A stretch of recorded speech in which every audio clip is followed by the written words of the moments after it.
আমরা যে কর্মসূচি দিয়েছি যে রেস্তোরাঁ, ক্যাফে, মিষ্টান্ন ভান্ডারের দোকান লালমিয়া শহরের মধ্যে যেগুলো অবস্থিত সেগুলো বন্ধ থাকবে।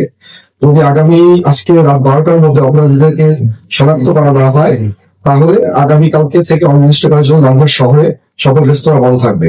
এরপরেও যদি গড়িমসি করে করা হয়, তাহলে আগামী পরশু দিন থেকে সারা লালমিয়ার সকল রেস্তোরাঁ শাটডাউন করা হবে।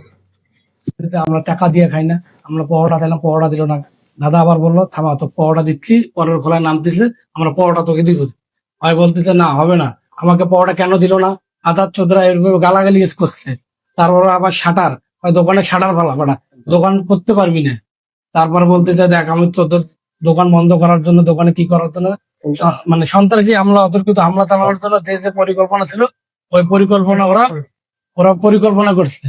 পরিকল্পনা মানতে মোবাইলে ফোন দিয়া ওদের যে পরিচ্ছন্নতা কর্মী আছে পৌরসভা, পরিচ্ছন্নতা কর্মী নিয়ে আসিয়া লাঠি লোটা নিয়ে আমার দোকানের যে কারিগর পরোটা বানাচ্ছিল ওকে বাস দিয়ে আঘাত করতে। আবার আমার যে প্যান্ডেলের যে ইফতারির যে প্যান্ডেলটা টাঙ্গানো ছিল, ওই টাঙ্গানোর যে একটা বাঁশের খুঁটি ছিল, ওই খুঁটিটা নিয়েও সে মানে কারিগরের উপরে আঘাত করছে। প্লাস দোকানে যে দাদা ছিল, দাদার উপরে ওদের পরিচ্ছন্নতা ক্লিনিক ড্রেস আপ করা অবস্থায় আসিয়া দাদার উপরে মানে হামলা করছে। ক্যাশ টেবিলও হামলা করছে। আমি এ কে মুর্শিদুল্লাহ ফ্লাগ, স্বত্বাধিকারী আলসাদ রেস্তোরাঁ। আজকে চমক হোটেলের সঙ্গে যে ঘটনাটা হয়েছে, এটা অত্যন্ত ঘৃণিত এবং ন্যাক্কারজনক। একজন ব্যবসায়ীর প্রতি এরকম ঘটনা ঘটানো, এটাকে মেনে নেওয়া যায় না। আমরা হোটেল ব্যবসাটা খুব কঠিন ব্যবসাটা আমরা এত কষ্ট করে করি, যেটা মানুষ কোনো কল্পনা করতে পারবে না।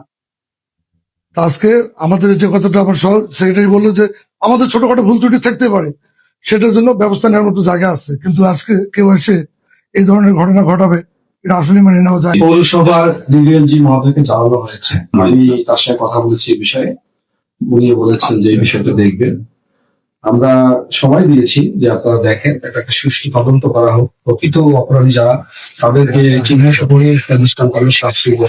ঠিক আছে, পরবর্তীতে খাবারের ব্যবসা, খাবার আর ময়লা তো পাশাপাশি থাকতে পারে। যেটা যেন আমরা প্রশাসনকে অবগত করেছি অলরেডি, তারা যেন এটা একটা সুষ্ঠু তদন্ত করে যে দোষীদেরকে শাস্তিমূলক ব্যবস্থা নেয়। দৈনিক আজকের বাংলা .net